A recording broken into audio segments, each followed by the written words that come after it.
Welcome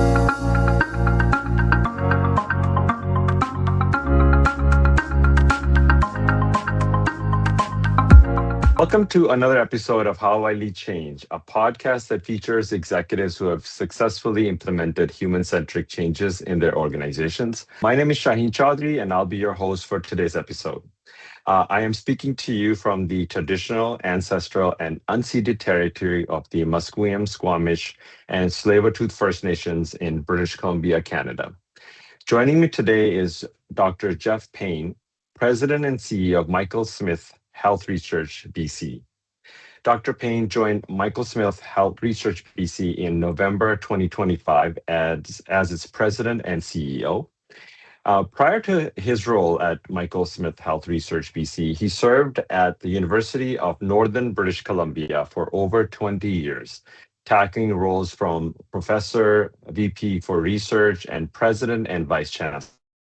During his tenure, he implemented an inclusive and collaborative leadership style and championed research, community partnerships, and pushed forward opportunities for innovation for health. Dr. Payne, welcome to How I Lead Change. We are so glad to have you here. Thanks very much, Shaheen. Great to be with you. Awesome. Let's start with Michael Smith Health Research BC. Tell us and our listeners and audience more about this organization. Happy to do that. But before starting, I too would like to acknowledge that I'm joining you today from the traditional lands of the Clé where I have called home humbly for the past 20 plus years. So wanted to start with that. In terms of Michael Smith Health Research BC, organization started out in 2001 as the Michael Smith Foundation for Health Research, primarily set up to support health research within the province and attract funding to support that research both provincially as well as nationally. And then in 2021, with a merger with the Academic Health Science Network, our new organization, Michael Smith Health Research BC, was formed. The ethos still remains the same. People focus, supporting talent, making sure that the research is supported and then can go beyond and impact people's lives and benefit not only the people of British Columbia primarily, but beyond into pan-Canadian as well as international, wherever the research may go. Awesome. Great to hear that. Tell us about your role at Michael Smith Health Research, since you just recently joined the organization. Yeah, I took the role, as you said, in November of last year. And my role is to oversee the strategic direction that it gets implemented, to see where things are going. It is a very interesting time in health research, funding challenges, changes in post-secondary where a large number of our talent resides. But also, it's an evolution. The talent ecosystem that supports health research and where it's going is definitely evolving, and they want different things. So I see my role in working with the team and working with all of our sort of partners to ensure that we are as connected as possible and can support where we can. Yeah, it's an exciting time for sure. Awesome. Tell us about a change journey that you're currently leading or have led that has been especially meaningful to you. Yeah, change is interesting for me. Although change is constant, I will say. So before giving my example, one of the things I say to teams and coming into Michael Smith Health Research BC, and as well, the example I'll give you is from my past life at the University of Northern British Columbia. I don't often use the word change because I find sometimes that word can be a little scary for folks. They assume that change is, well, they're not doing something correct or something is bad.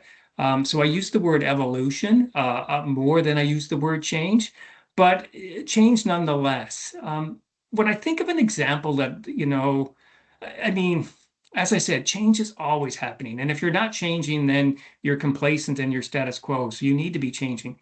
I think of the strategic plan that I was, while I was president of UNBC, that we brought into ready. And it was quite a process. Starting, coming out of COVID and really thinking that the timing was right for a new strategic plan, We think about the 21st century university student. We think about the faculty. We think about the communities we serve. And it was the time to really sort of hit pause, begin to open our ears and listen to where UMBC was going and where we needed to be, and embarked on that. It was well over a year in that change, because there's so many moving parts to that. And I think one of the most important things I learned through that is the passion and the energy that people had for UMBC, whether it was inside the organization or within the communities that we engaged with, and then listening to them. And so it was a successful process, successful implementation that's moving forward. And I'm proud, that to look back and was a part of that.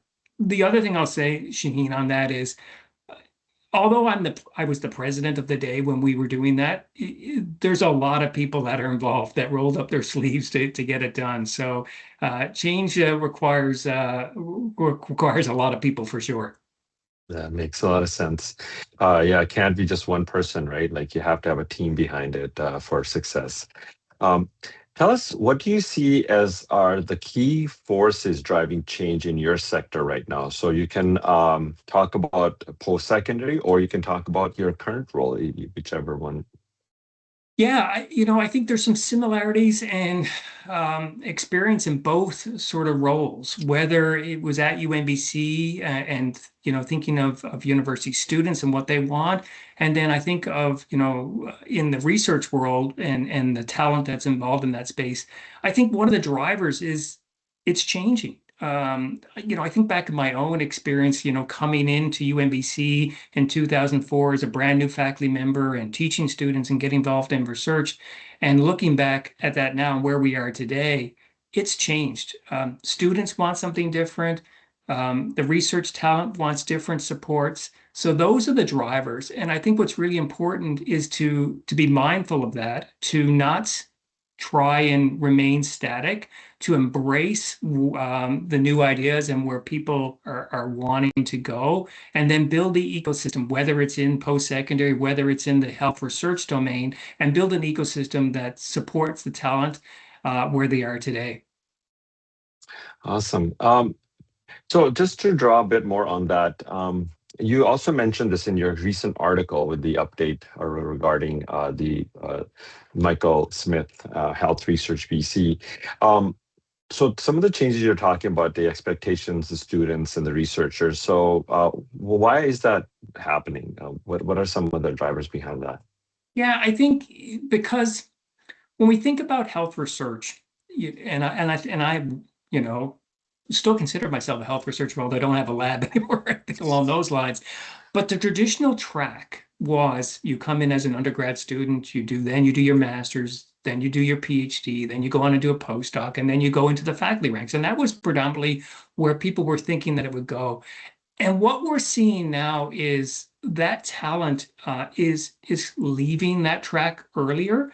They're getting into more innovative spaces and more entrepreneurship and thinking of industry and what would be considered non-traditional health research domains. And I think that's really exciting.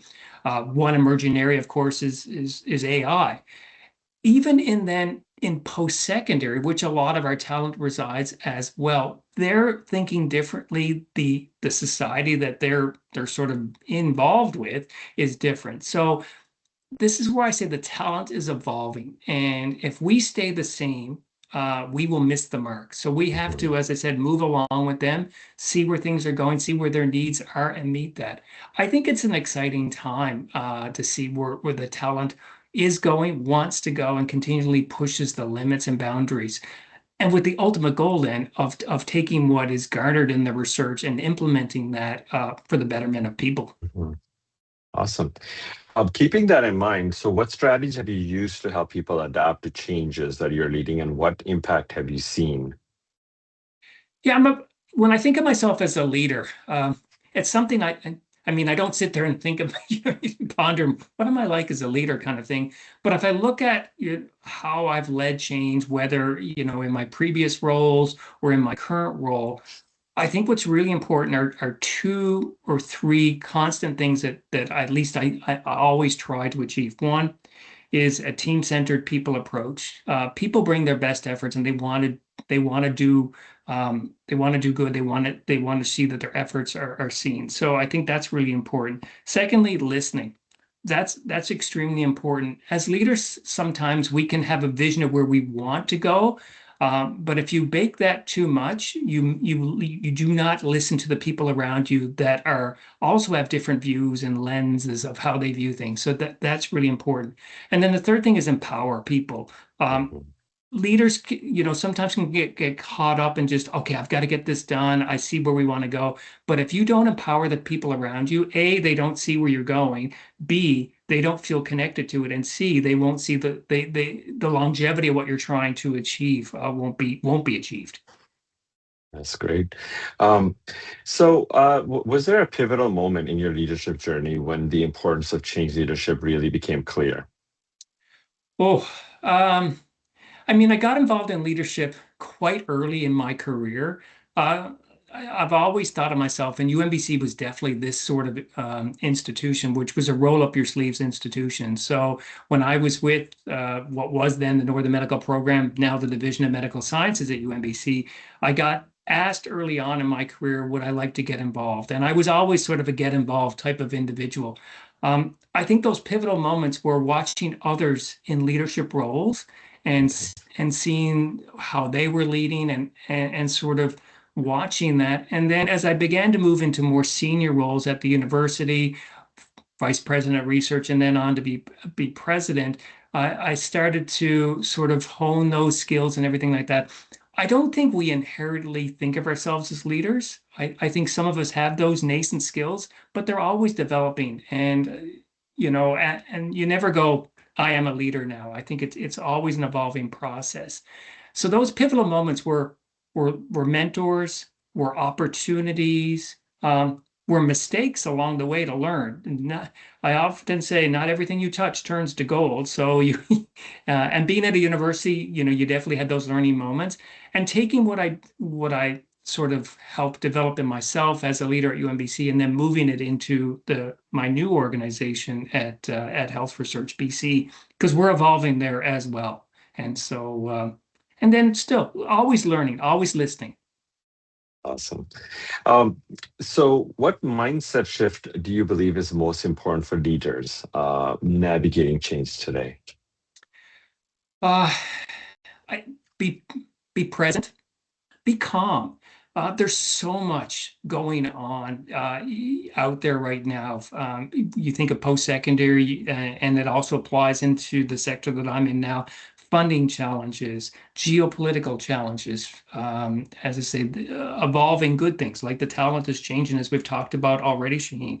So I think, you need to be present, you need to listen, you need to be calm, and always never lose sight of what you're trying to do.